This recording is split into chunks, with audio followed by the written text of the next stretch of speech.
Samarth, ಇವತ್ತಮ್ಮ dance ಮಾಡೋದನ್ನ ನೋಡ್ತಿದ್ರೆ ನಂಗೇನು ಅನ್ನಿಸ್ತು ಗೊತ್ತಾ? ಪ್ರಶಾಂತವಾಗಿ ಹರಿಯೋ ನದಿಗೂ ಎಷ್ಟು ಆಳ ಇರುತ್ತೆ, ಅದು ಎಷ್ಟು ಜನಕ್ಕೆ ಜೀವ ಕೊಡುತ್ತೆ.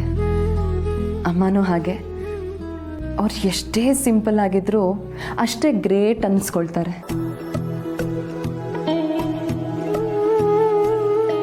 ಎಲ್ಲರ ಜೊತೆ ಎಷ್ಟು ನಗ್ನಗ್ತಾ ಮಾತಾಡ್ತಾರೆ.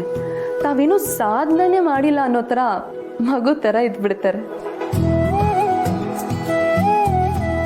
ಈಗಲೇ ನೋಡು, ಯಾರಿಗೂ ಗೊತ್ತಿಲ್ಲದೆ ಕಾರ್ ಡ್ರೈವಿಂಗ್ ಕಲಿತ್ರು, ಡಾನ್ಸ್ ಕಲಿತ್ರು, ಅಷ್ಟು ಜನದ ಮುಂದೆ ಎಷ್ಟು ಅದ್ಭುತವಾಗಿ ಡಾನ್ಸ್ ಮಾಡಿದ್ರು.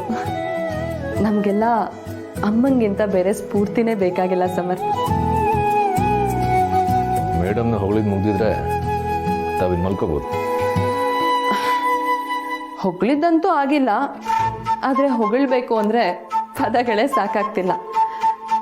ನಾನು ಹೊಗಳ್ತಾ ಇರೋದು ತಮ್ಮ ಕೈಲಿ ಸಹಿಸ್ಕೊಳಕ್ ಆಗ್ತಿಲ್ಲ. ಅದಕ್ಕೋಸ್ಕರನಾದರೂ ನಿಲ್ಲಿಸ್ಬೇಕಷ್ಟೆ.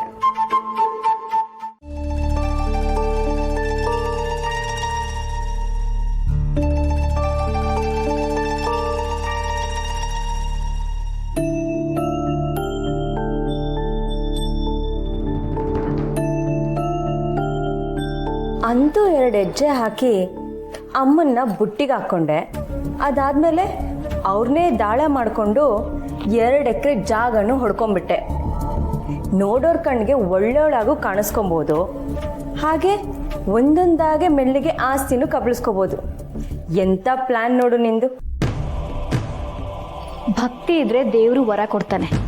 ಅದನ್ನ ಯಾರು ಪ್ಲಾನ್ ಅಂತ ಹೇಳಲ್ಲ, ನಾವಿಟ್ಟಿರೋ ಶ್ರದ್ಧೆಗೆ ಪ್ರತಿಫಲ ಅಂತ ಹೇಳ್ತಾರೆ. ಓಹೋ, ನೀನು ಈ ರೀತಿ ಡಾನ್ಸ್ ಹೇಳ್ಕೊಡೋದಕ್ಕೆ 2 ಎಕರೆ ಪ್ರತಿಫಲನಾ? ಅದ್ರ ಬೆಲೆ ಎಷ್ಟು ಅಂತನಾದ್ರೂ ಗೊತ್ತಾ ನಿನಗೆ? ನಿನ್ನ ರೀತಿ ಡಾನ್ಸ್ ಹೇಳ್ಕೊಡೋ 100 ಜನಕ್ಕೆ 10 ವರ್ಷ ಸಂಬಳ ಕೊಡ್ಬೋದು. ಇಲ್ಲ, ನನಗದ್ರ ಬೆಲೆ ಗೊತ್ತಿಲ್ಲ. ನನಗೆ ನನ್ನ ಕಲೆಗಿರೋ ಬೆಲೆ ಅಷ್ಟೇ ಗೊತ್ತಿರೋದು. ಛೇ, ಈ ಮನೇಲಿರೋರಿಗೆ ಬುದ್ಧಿನೇ ಇಲ್ಲ. ಆದಿ ಬೀದಿಲಿ ಹೋಗೋರಿಗೆ, ಅನಾಥರಿಗೆಲ್ಲ ಬಿಟ್ಟಿಯಾಗಿ ಆಸ್ತಿನ ಹಂಚ್ತಾ ಹೋದರೆ ಕಡೆಗೆ ನಾವೆಲ್ಲರೂ ಬೀದಿಗೆ ಬರಬೇಕಾಗತ್ತೆ.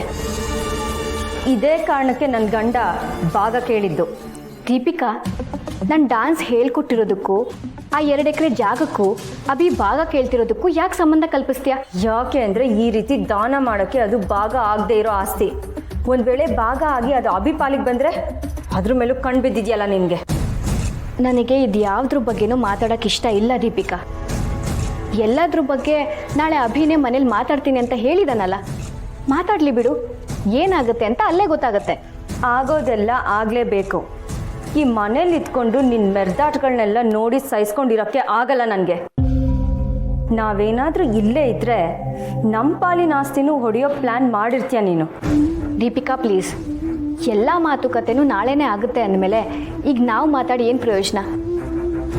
ಆಸ್ತಿ ಯಾರು ಹೊಡಿತಾರೆ, ಸಂಬಂಧನ ಯಾರು ಉಳಿಸ್ಕೋತಾರೆ ಅನ್ನೋದು ನಾಳೆ ಗೊತ್ತಾಗುತ್ತೆ. ಆದರೆ ಒಂದಂತೂ ಸತ್ಯ, ಯಾವುದೇ ಕಾರಣಕ್ಕೂ ಈ ಮನೆ ಭಾಗ ಆಗಲ್ಲ. ಆ ನಂಬಿಕೆ ನನಗಿದೆ. ನಾನು ಹೇಳಿದ ವಿಷಯ ಏನಾಯ್ತು? ಮನೆ ಭಾಗ ಆಗ್ತಿರ ತಾನೆ?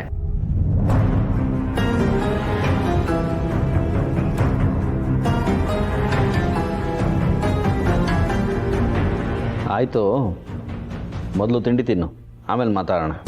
ಮಾತಾಡೋದು ಅಂದರೆ ಯಾವಾಗ? ಆ್ಯನಿವರ್ಸರಿ ಮುಗೀತಲ್ಲ, ನೀವು ಹೇಳ್ದಾಗೆ ಚೆನ್ನಾಗೂ ಆಯ್ತಲ್ಲ. ಈಗೇನಿದ್ರು ನನ್ನ ಮಾತನ್ನ ನಡೆಸ್ಕೊಡ್ಬೇಕಷ್ಟೇ. ಅಭಿ, ನಮ್ಮ ಆ್ಯನಿವರ್ಸರಿ ಪ್ರೋಗ್ರಾಮ್ ಇನ್ನೂ ಎಲ್ಲ ಮುಗಿದಿಲ್ಲ. ನಾಳೆ ಇನ್ನೊಂದು ಪ್ರೋಗ್ರಾಮ್ ಬಾಕಿ ಇದೆ. ಏನು? ಇನ್ನೊಂದು ಪ್ರೋಗ್ರಾಮಾ? ನಾಳೆ ಮುಂಬೈಯಿಂದ ಝೀ ನ್ಯೂಸ್ ಅವ್ರು ಬರ್ತಿದ್ದಾರೆ. ಅವರು ನಮ್ಮ ಮನೆ ಬಗ್ಗೆ, ನಮ್ಮ ಕಂಪನಿ ಬಗ್ಗೆ ಒಂದು ಇಂಟರ್ವ್ಯೂ ಮಾಡ್ತಿದ್ದಾರೆ.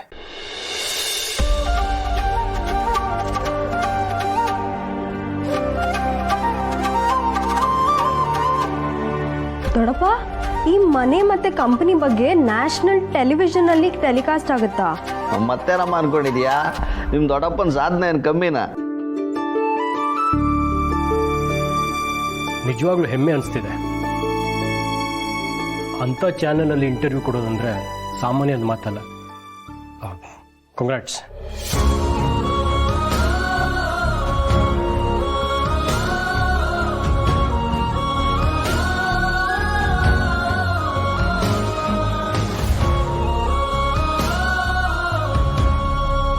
ಅದಕ್ಕೂ ಇದಕ್ಕೂ ಏನು ಸಂಬಂಧ? ಇಂಟರ್ವ್ಯೂ ಅದ್ರ ಪಾಡ್ಗದಾಗುತ್ತೆ, ಅದಕ್ಕಿಂತ ಮುಂಚೆನೇ ನೀವು ಭಾಗ ಮಾಡ್ಬೋದಲ್ಲ.